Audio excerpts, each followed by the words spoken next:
Hey guys, this is text 2 from week 1 of the at-home learning packet. The title is 8 Ways Marvel's Thor Differs from the Original Norse Mythology.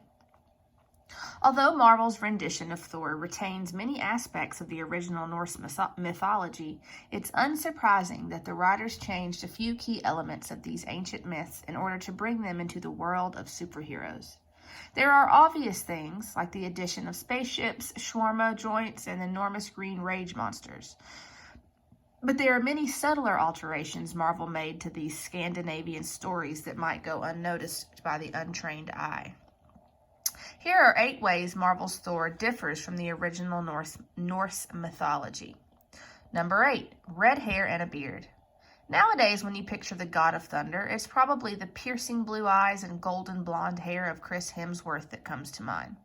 But in the original myths, Thor didn't have the flowing blonde, L'Oreal smooth hair that he has in the Marvel comics.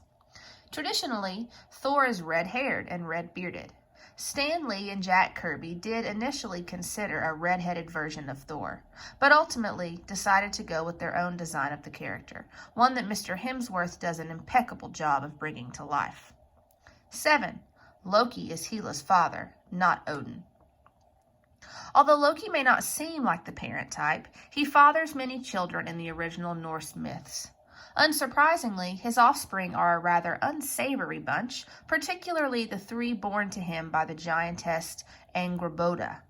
In addition to the world serpent Jormungandr and the wolf Fenrir, yes, Fenrir Greyback from Harry Potter was named after him, Loki also sired Hel, the goddess of death. It was believed that warriors who died in battle were taken to feast in Valhalla with Odin, but perishing by illness or old age meant spending an eternity in the icy underworld with Hel. This contrasts the Marvel comics, in which Hela is supposed to be Odin's daughter. Plus, she's portrayed by the radiant Kate Blanchett in the films, but in the original myths, half of her face is supposed to be beautiful, with the other half as dead as nearly headless Nick from Harry Potter. 6. Loki doesn't help Thor during Ragnarok. In the film Thor Ragnarok, Loki finally redeems himself, embracing the better angles of his nature and fighting alongside Thor in the final battle. But in the original myths about Ragnarok, the devil on Loki's shoulder wins out and he allies himself against the other gods. I just realized up here, this is angels. No, it's not. It is angels. Whoops. Keep going. But in the original myths about Ragnarok, the devil on Loki's shoulder wins out, and he allies himself against the other gods. He chooses not only to fight against Thor, but also to lead an army of the dead to attack Asgard, crossing the line from the troubled anti-hero into outright villain. In the Marvel films, Loki may dance around this line, but he never quite crosses it. Rather, it's Hela who ends up leading an army of the dead into Asgard. 5. Loki is not Thor's adopted brother. The strained relationship between Thor and Loki is core to the Marvel movies.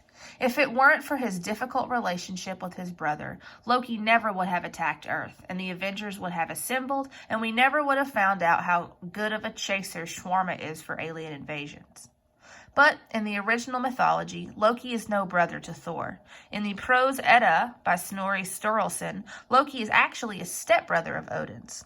But a troubled relationship between brothers makes for a more compelling storyline than the relationship between God and his step-uncle.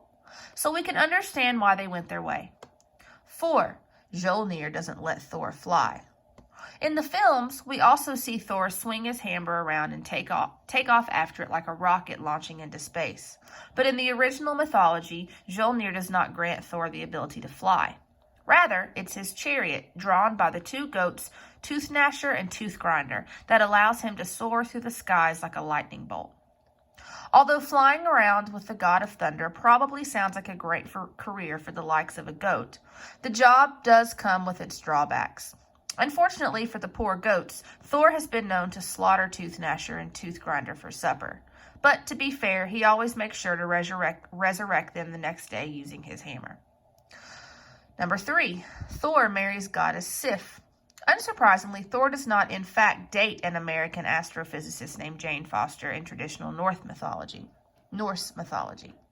Rather, he is married to Sif, the goddess of the harvest.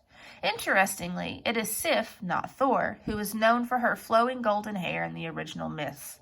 And like Thor couldn't stand the idea of a haircut in Thor Ragnarok, Sif falls into a depression after Loki cuts her hair off as a prank. Eventually, after some rather forceful persuasion from Thor, the only kind of persuasion Thor is capable of, Loki gets the dwarves to make Sif new hair, similarly to how Eitri made Thor a new god-killing weapon in Avengers Infinity War, but a little less epic. 2.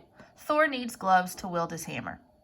In the Marvel films, Thor needs nothing but his own worthiness to wield Mjolnir, but in the original myths, he requires Jarg Reaper, a special set of gloves to be able to use his hammer, alongside Mjolnir and a mystical belt that increases his strength. These gloves are supposed to be one of Thor's 3 most crucial possessions. However, they're not included in the films. Although the reference was brief, the belt, the magical belt he has, I don't know how to say that name, actually is used by Marvel's version of Thor. In Spider-Man Homecoming, it was revealed that the belt was being shipped for storage at the new Avengers facility. While listing off items for packing, Happy Hogan tries to pronounce the belt's name, eventually giving up and just calling it Thor's magic belt. Haha, like me. All right, number 1. During Ragnarok, Thor and Loki die. At the end of Thor Ragnarok, Thor and Loki both survive Surtur's attack on Asgard and fly off to their spaceship unharmed. But this isn't how Ragnarok went down in the original myths. In fact, pretty much every well-known god is supposed to die during Ragnarok, including Thor, Loki, Odin, and Heimdall. Plus, Surtur sets not just Asgard on fire, but the entire universe, leaving only a handful of gods and 2 humans alive to restart civilization. But if this had happened in the Marvel films, there wouldn't have been much left for Thanos to do. So we get why the writers decided to, well, not light the whole universe on fire. All right, that was text 2, and this is the question. Thor's stolen hammer is a translation of an original Norse myth. So that's text 1 from yesterday. How does the portrayal of Thor in this myth include characteristics of Thor outlined in the article, 8 Ways Marvel's Thor Differs from the Original Norse Mythology? So that's today. So basically, you're going to compare and contrast the characteristics of Thor in yesterday's text, Thor's stolen hammer, and the text we just read, 8 Ways Marvel's Thor is different from the original Norse mythology.